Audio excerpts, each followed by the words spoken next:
lightning, there's thunder.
All right.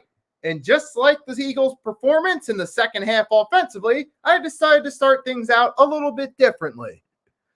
So welcome to Nicky Stee's Eagles Weekly Recap. So if you're new to the Hardcore Sports Network, do a simple favor.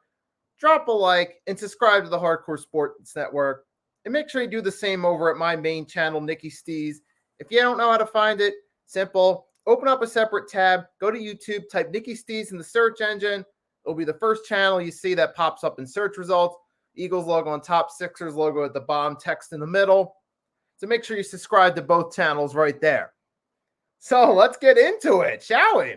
So it's been a minute since I've been able to do an Eagles Weekly Recap because we had our bye week, week 7, but week 8, we came back and we showed absolutely zero signs of rust right there against the Pittsburgh Steelers.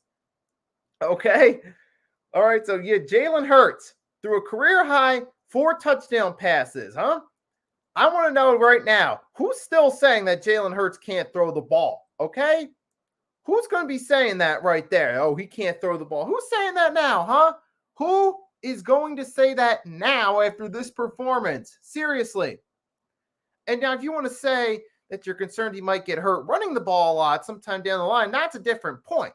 But for those that are going to try to act like he can't throw the ball now, what you talk about, Willis? Okay, so he had career high 4 touchdown passes. And here's another fun fact about those 4 touchdown passes. He had over 25-yard completion on all 4 touchdown passes, which hasn't been done in a single game since week 1 of the 1994 season by NFL Hall of Fame quarterback Dan Marino. So Jalen Hurts tied a Dan Marino single game record right there. So put some respect on that man's name, would you? And A.J. Brown, he had a career high receiving yards. Okay, they put Minka Fitzpatrick on him. They couldn't get to him at all. They couldn't get to him. They couldn't do anything. Okay, A.J. Brown was smoking their defense anyway. There was no resistance from the Steelers at all, not even in the second half. None. So this was easily the best offensive performance by the Eagles of the regular season. Actually, second half, you're going by score because we scored more that week 1 win against the Lions. However, you know what? Though, hey, we dominated, okay? Let's be happy with that. And speaking of Jalen Hurts, so we had 285 passing yards, 140.6 passer rating for the game. All right, that's just awesome right there. And our defense, they didn't show any signs of slowing up either. We only gave up 1 touchdown, and that was on a nice trick play, though, where Chase Claypool threw the touchdown pass to Derek Watt, which I'll give them credit. That was a nice trick play that worked. But that's the only touchdown we gave up in the game. Other than that, we forced them to kick only 2 field goals, and we stopped them to only 13 points. And Kenny Pickett, ooh, he's looking a lot like a rookie quarterback, though, isn't he? Now, obviously, it's possible by the time we play him again in 2024, Kenny Pickett could be in an entirely different position by that point. So his rookie year isn't going to define his career because he could certainly get better as time goes along. However, as of now, though, it's It's not looking too good as of right now. We'll have to see what happens there by the time we play them next. But yeah, not looking good right there. And our defense, we showed no resistance either. We didn't give him any benefit of the doubt. Didn't matter if he grew up an Eagles fan. You're not on the Eagles, Kenny Pickett. We weren't going to give you the benefit of the doubt. We weren't. We didn't care if you grew up a McNabb and T.O. fan. No, you was playing against us in our house.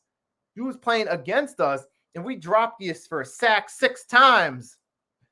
And we started off right on the opening drive. Hassan Reddick dropped him for the sack. Sets the tone for the rest of the game. Very next drive, A.J. Brown gets a long touchdown in double coverage. And we're just taking off from there. And I know I do need to address it, to be fair. Some of those people are going to say, oh, well, it's only the Steelers.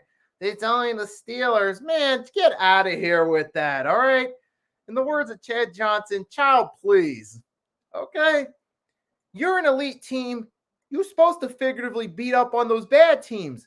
And we was figuratively beating up on the Steelers like they was nothing. We figuratively beat, and then what you supposed to do. Okay, Steelers are a struggling team in rebuild mode. Looking like it's going to be Mike Tomlin's first losing season as head coach of the Steelers. First time since 2003 they've had more losses than wins is where it's looking like it's going. Okay, so the point is, when you play a team like that and you're elite, you're supposed to dominate, okay? That's what we did right there. Okay, let's take a look at how some of these other teams we was playing, or the Steelers played, did against them. So what I'm going to do is I'm going to pull up the Steelers schedule real quick, and we'll do a compare and contrast of how our elite Eagles team, that's right, I said it, elite Eagles team did against the Steelers compared to the other teams they played. Let's take a look at it, shall we? So I got it pulled up right now. Okay, Cincinnati Bengals, the struggling Bengals teams at 500 after their loss last night to the Browns. Steelers narrowly beat them in overtime. Then the Patriots, who are at 500, all right? They lost the Patriots, but they only lost by 3 points. They still put up a decent fight. An underachieving Cleveland Browns team.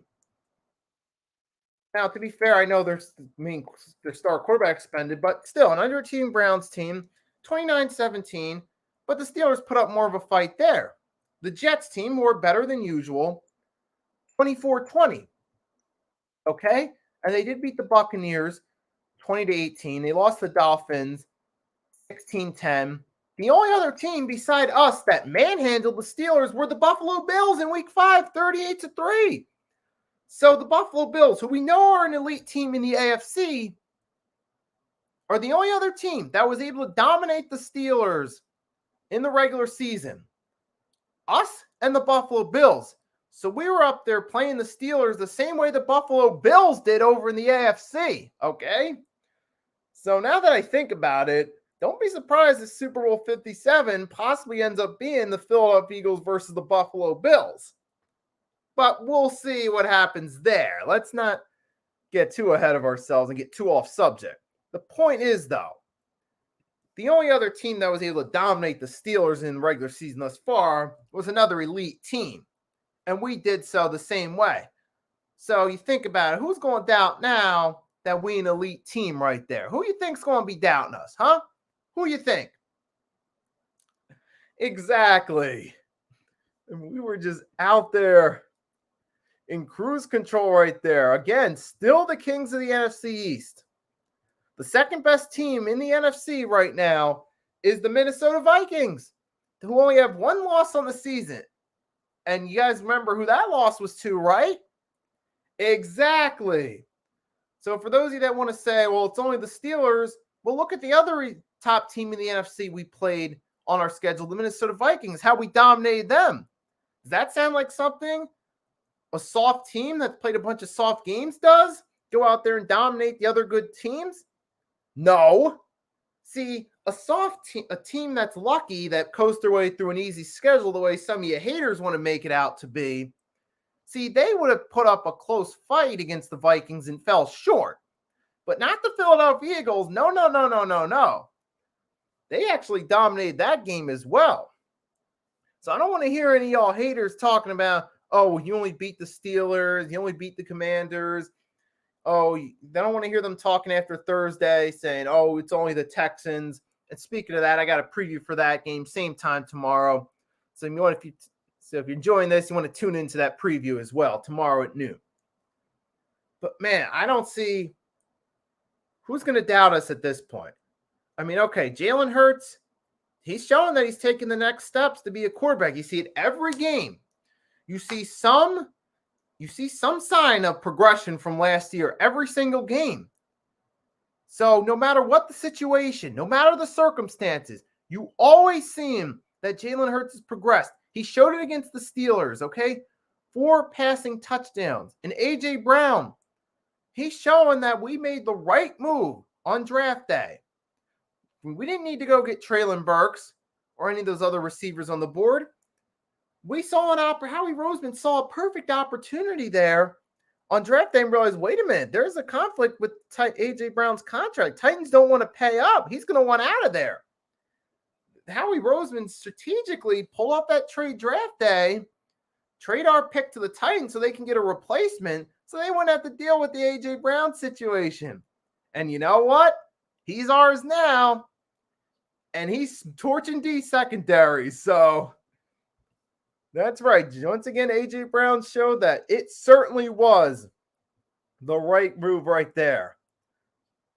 Okay, and also that 29-yard TD pass, one play of the game, too. It's even on the Eagles' Instagram, too, if you want to check that out. Okay, 156 receiving yards, 3 touchdowns for A.J. Brown. Ain't nobody going to doubt that decision now. Nobody's doubting that now. We've got a nice rushing touchdown for Miles Sanders, too. Yo, Mitch, what's up? Thank you for coming in. Shout out to Mitch Kowski, head of the Hardcore Sports Network. Shout out to him for letting me join the Hardcore Sports Network and produce content with them as well.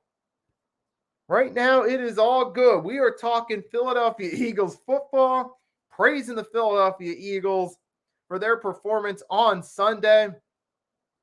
Oh, yeah, and while we're still on the subject of moves that Howie Roseman made that's paid off, we also saw C.J. Gardner-Johnson. Another pick for C.J. Gardner-Johnson on Sunday. That's right. That's right.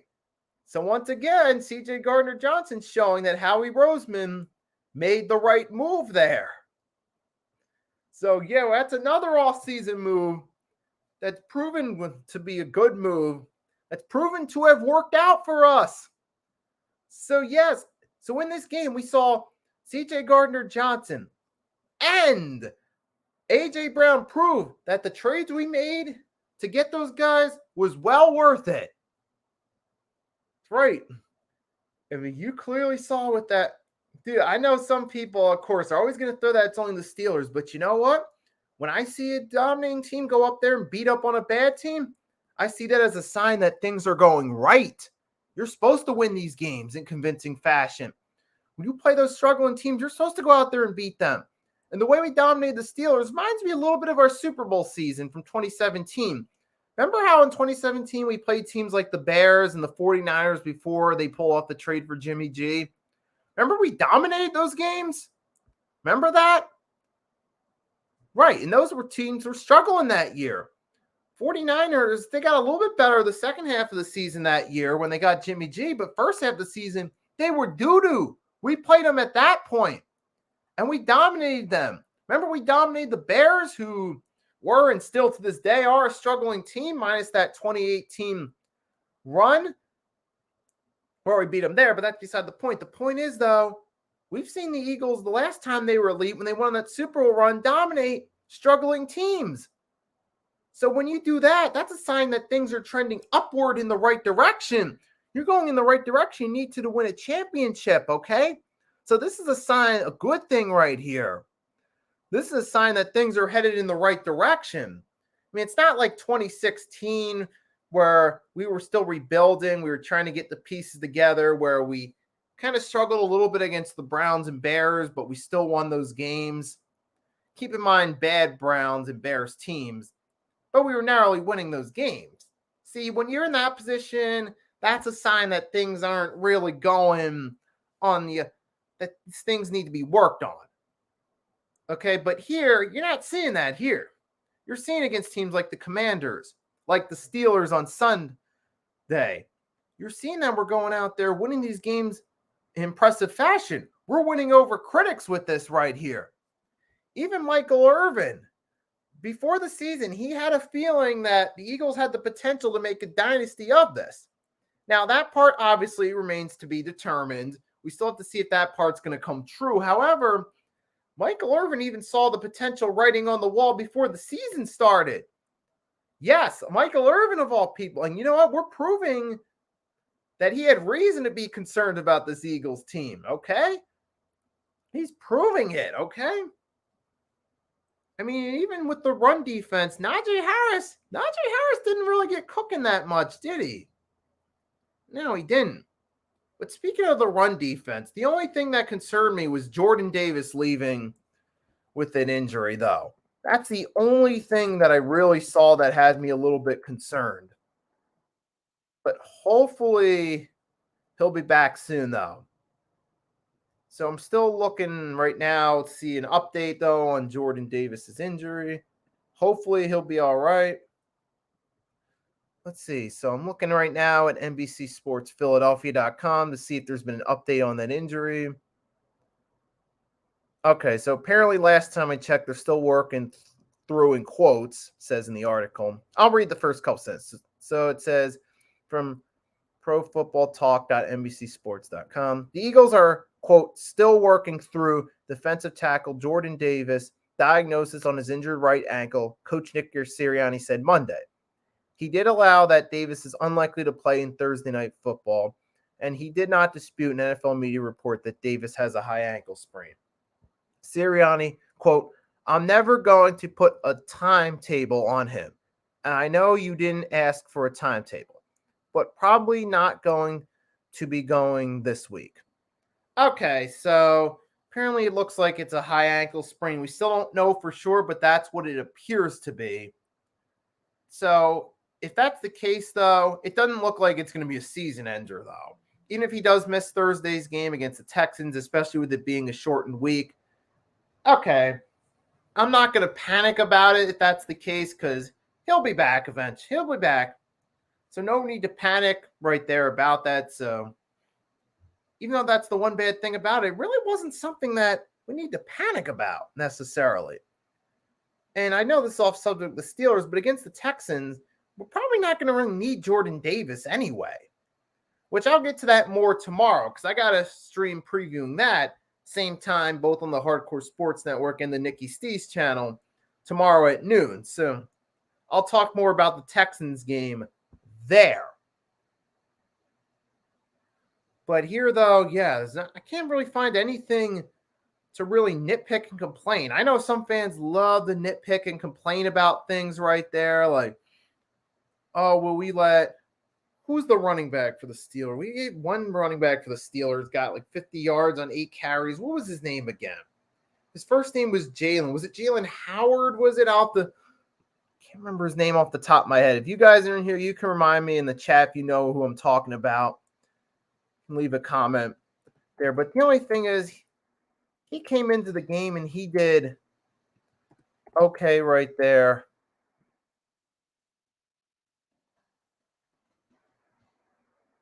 I mean, yeah. Oh, yeah, that's the only thing really concerning right there from this game. But you know what? It is what it is, though. But I'm not going to harp on that too much, though. Even though the run defense has struggled a little bit, we did have a little bit of a struggle Sunday, but I'll just leave it at that right there. But obviously, like I pointed out at the beginning of this, our D-line got to Kenny Pickett with 6 sacks, all right? And we didn't really have to work as hard. Now, the D-line didn't have to work as hard and grind to get there because Steelers have a struggling offensive line as it is. Steelers D-line is doo-doo, okay? It was easy. It was easy for us to get some pressure on Kenny Pickett and get those plays. So it's always nice when you go against a struggling O-line because you have the benefit of being able to get to the quarterback a lot easier, not have to be as physical in the trenches, not have to fight as hard as you would against the top offensive line to get some pressure. So that helped us out right there. you know what, guys, any advantage you can get in these games, you take it and you use it to your advantage. And certainly the Eagles did that right there. So this was a great game right there. So as far as who I would give player of the game to, I'm going to go Jalen Hurts. Some people might go A.J. Brown, but I got to go Jalen Hurts there because he got the ball. He was accurate with his passing, and he was getting it off. But he didn't just get the ball off to A.J. Brown either. He also got that touchdown, another 25-plus yard TD to Zach Pascal, too. So for that right there, I got to give the edge to Jalen Hurts as player of the game over A.J. Brown, because Hurts did have another big touchdown pass to another receiver beside A.J. Brown. Nothing against A.J. Brown in this case, but because of that right there, I'll give the edge to Jalen Hurts as the offensive player of the game right there, or the player of the game for the Eagles, excuse me. So yes, I'll give that to Jalen Hurts right there for that right there. So a lot of good that came out of this game right there. All I can say, the only other thing I'm going to say is it's always nice when we can whoop on the Steelers, man. Because, we always find a way. We always beat them at home, man. We always beat the Steelers at home, no matter the circumstances, no matter the roster. It's good that we can keep that streak going right there. So that's all I can say. So I'm going to say on a final note, fly, Eagles, fly. Awesome performance right there against the Pittsburgh Steelers. Just dominating right there. Absolute domination right there. A well-deserved victory for the Eagles. And now we got to move on a shortened week to the Houston Texans. So I'll be back to talk about that, like I said, tomorrow at noon. So if you're want to know what I think about that game, what my keys to victory are, you can tune in tomorrow at noon, and I'll discuss that more right there. So to everyone that tuned into the stream, thank you for tuning in. I hope you enjoyed. If you haven't done so already, you're still tuned in, drop a like right there and subscribe to the Hardcore Sports Network and the Nicky Steez channel if you have not done so already. Fly, Eagles, fly. Let's keep this momentum going. Pittsburgh Steelers, we took care of you. We owned you. I don't want to hear anything from you. Bring on the Houston Texans next. Let's move on to 8-0, and let's keep this thing going, baby. All right. So I'll see you tomorrow on the Hardcore Sports Network from a preview of the Texans game. Enjoy the rest of your day. And make sure you check out my channel for some more shorts being uploaded, because I'll be uploading some short videos there. All right, so Nicky Steez signing off. I'll be back on the Hardcore Sports Network tomorrow.